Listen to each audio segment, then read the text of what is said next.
नमस्कार, बड़ी खबर में आपका स्वागत है। मैं हूं आशीष पाराशर। देश की सबसे बड़ी एक तरह से विपक्षी पार्टी है भारतीय जनता पार्टी, और भारतीय जनता पार्टी जो कहलाती है भगवा ब्रिगेड भी, लेकिन इन दिनों इस भगवा ब्रिगेड में पूरी तरह से बिखराव की स्थिति बनी हुई है। पार्टी के अंतर कलह जो है खुल खुलकर सामने आ रहे हैं, समय समय पर सामने आ रहे हैं, और केवल ऐसा एक प्रदेश में नहीं है, जो अनेक प्रदेश है वहां पर पार्टी का बिखराव सीधे तौर पर नजर आ रहा है। तो आज हम इसी पर चर्चा करेंगे हमारे इस खास कार्यक्रम बड़ी खबर में।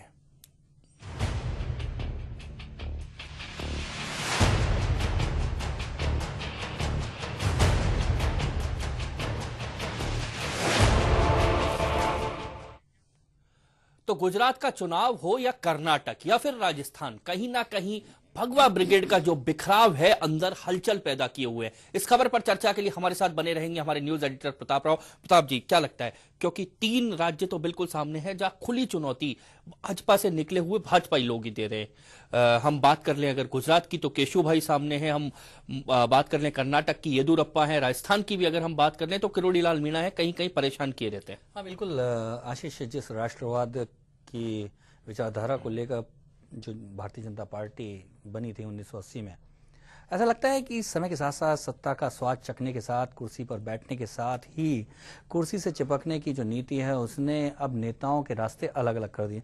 विचारधारा से ज्यादा कुर्सी जब हावी हो गई है तो नेताओं के टकराव सामने आ रहे हैं, एक के बाद एक नहीं है, इतने तो नाम ही हैं। अभी हिमाचल में चुनाव हुए हैं, वहां भी एक अलग ही बीजेपी से निकले हुए नेताओं ने पार्टी बनाई जो बड़ी टक्कर दे रही है और सत्ता में एक बहुत बड़ा समीकरण बना रही है।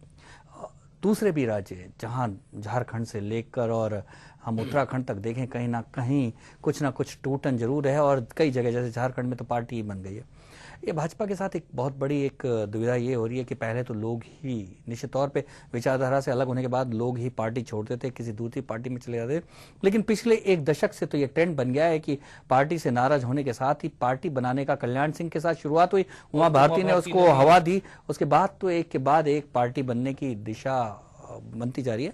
और ये पार्टी के लिए बहुत बड़ी चुनौती है कि क्यों नहीं इतने बड़े कद्दावर नेताओं को, जिसने क्या प्रताप जी, बड़ा सवाल भारतीय जनता पार्टी के लिए तो इसलिए ये बड़ा सवाल होता है कि बहुत, कांग्रेस की बात करें तो बहुत लंबा इतिहास कांग्रेस का, 1980 में भारतीय जनता पार्टी पनपी है।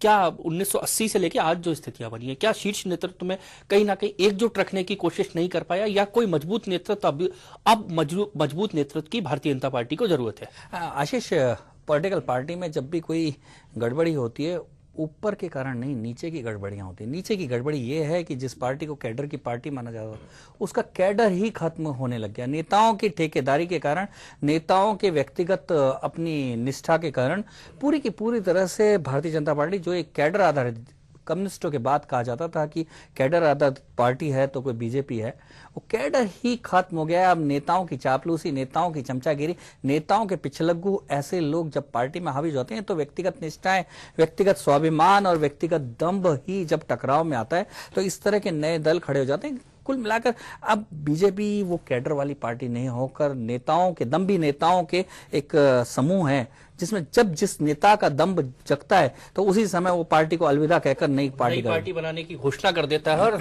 समय समय पर और भी राज्यों से ये आवाजें भारतीय जनता पार्टी के तो अंदर उठती रही हैं। आखिर क्या है पूरा मामला, आइए एक नजर डालते हैं। देश का प्रमुख विपक्षी दल बीजेपी लगातार बिखरता जा रहा है।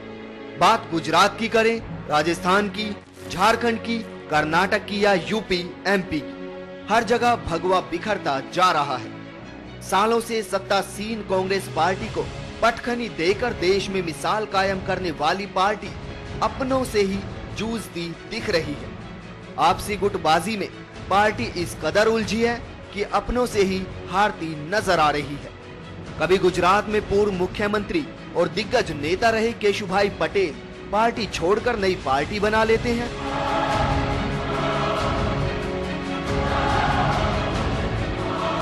तो कभी नए बने राज्य झारखंड में बीजेपी का परचम लहराने वाले बाबूलाल मरांडी पार्टी से नाता तोड़ लेते हैं और नई पार्टी की राह पर चल पड़ते हैं।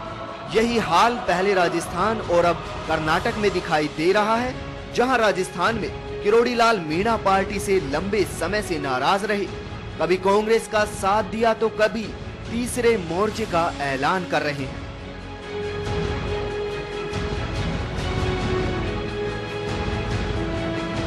वहीं दक्षिण में पार्टी को मजबूती देने वाले महाबली येदियुरप्पा ने भी बीजेपी का दामन छोड़ दिया है।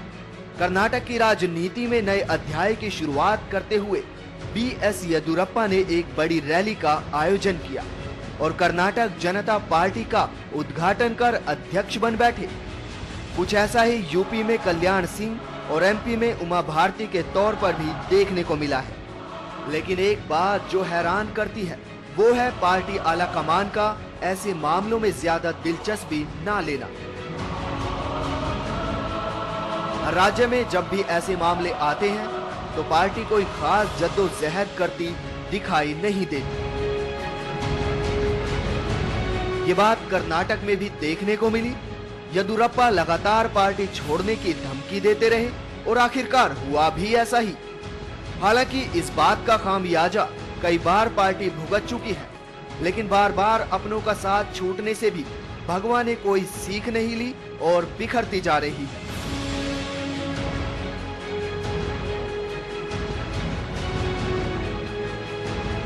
बीजेपी की मौजूदा हालत को अगर देखें तो एक गाने की चंद लाइनें याद आती हैं।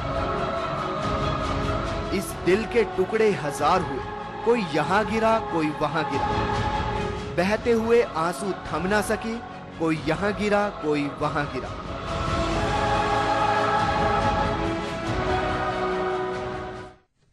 तो देखा आपने क्या हालत हो गई है पार्टी की। कुल मिलाकर जो अंतिम पंक्ति कही कि इस दिल के टुकड़े हजार हुए, कोई यहां गिरा कोई वहां गिरा, प्रताप जी। लेकिन एक बड़ी चीज है इस पूरे में, हम जिन पर भी नजर डालें, हम कल्याण सिंह की बात करें, उमा भारती की बात करें, येदियुरप्पा की बात करें, हम केशु भाई की बात करें, उधर मुंडा की बात करें, तो कुल मिलाकर जो ये सब लोग हैं जो पार्टी से अलग होकर पार्टी बना रहे, ये कभी ना कभी अपने प्रदेश में शीर्ष पर रहे।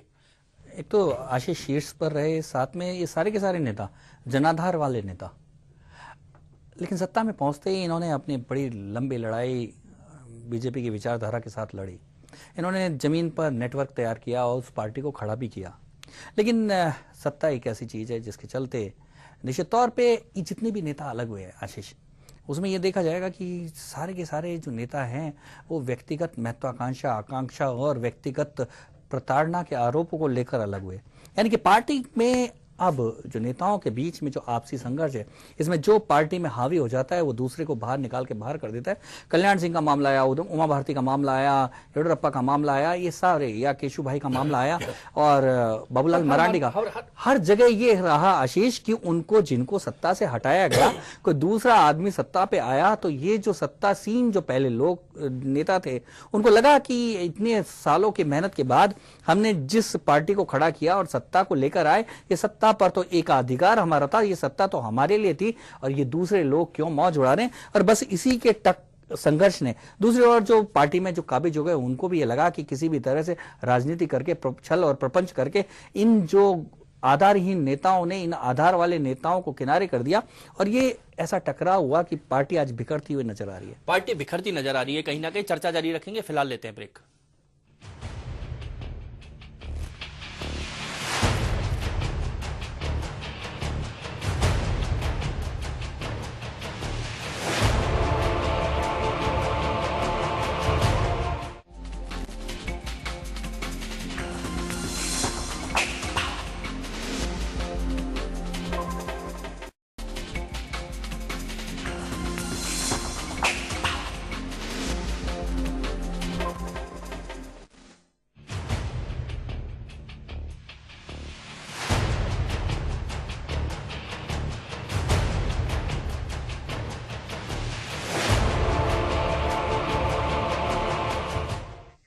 ब्रेक के बाद एक बार फिर से आपका स्वागत है। ब्रेक के बाद हमारे साथ चर्चा के लिए अब जुड़ गए हैं केडी पाठक साहब, हमारे साथ जुड़ चुके हैं, वरिष्ठ पत्रकार हैं पाठक साहब। पाठक साहब, जो भारतीय जनता पार्टी की हालत है आज उस पर हम चर्चा कर रहे हैं कि किस तरह से सब किसी भी प्रदेश की बात करें बिखराव नजर आ रहा है, सीधे तौर पर दो ध्रुव बन गए, कुछ पार्टी छोड़कर नई पार्टी बना रहे। आखिर क्या कारण है? भारतीय जनता पार्टी, क्या शीर्ष नेतृत्व अब कमजोर पड़ा है? देखिए, जहां तक अब भारतीय जनता पार्टी का सवाल है उसमें सबसे बड़ी उसके संग दिक्कत है कि अब उसमें अनुशासन की एकदम कमी नहीं आई और रहा नहीं है। और उसका शीर्ष नेतृत्व में जिस तरह नितिन गडकरी के ऊपर खेमेबाजी हुई है, उसके बाद से भाजपा में अनुशासन की एक कमी आ गई है और एक कहिए कि अपने ढपली अपना राग वाली स्थिति इस समय इस पार्टी में पैदा हो गई है। पर पाठक साहब, ये तो स्थिति पहले से है, क्योंकि नितिन गडकरी नहीं थे तब भी कल्याण सिंह, उमा भारती, बाबूलाल मरांडी और न जाने कितने शंकर सिंह वाघेला और यहाँ तक कि अभी केशु भाई भी एक के बाद एक पार्टी छोड़ते गए। ये क्या कारण है कि एक के बाद एक विरोध होते रहे? क्या उमा भारती वाला मुद्दा ले लीजिए, क्या आप कल्याण सिंह वाली बात लीजिए, क्या राजनाथ सिंह का और उनसे टकराव लीजिए, पर इस समय जो एक आ गई है उस समय फिर भी कहीं शीर्ष नेतृत्व होता था, कोई मनाने की भी होती थी, कोशिशें होती थी, जो होना था वो होता था। पर इस समय तो शीर्ष नेतृत्व नाम की कोई चीज ही नहीं रह गई है। जो शीर्षस्थ नेता हैं वो कुछ अपने को उपेक्षित महसूस कर रहे हैं और कुछ उसमें एक पार्टी बन चुके हैं। ये पाठक साहब, एक बड़ा सवाल ये उठता है, क्योंकि ये बड़ा समझने की बहुत जरूरत है कि आखिर में ये लड़ाई जो है विचारधारा की है या कुर्सी की लड़ाई है? कौन सी लड़ाई लड़ रहे हैं ये आपस में बीजेपी के नेता? देखिए, लड़ाई विचारधारा की तो इस समय दूर दूर तक नहीं रह गई है। जी जी, ये लड़ाई कुर्सी की रह गई है। जो केंद्र के नेता हैं, केंद्र में एक प्रधानमंत्री की कुर्सी को लेके भले ही आप अभी तक कहीं दूर दूर तक आंकड़े तक नहीं पहुंच रहे हो, लग नहीं रहा हो कि लोकसभा चुनाव में आप या आपका गठबंधन सत्ता में आ रहा हो, पर जो शीर्षस्थ नेता हैं उनकी जो प्रधानमंत्री की चाह है वो पूरी पार्टी को कहीं ना कहीं गड्ढे में ले जा रही है। यानी कि आपका कहना है कि म्यूजिकल चेयर के जो गेम में ही ये निपट रहे हैं?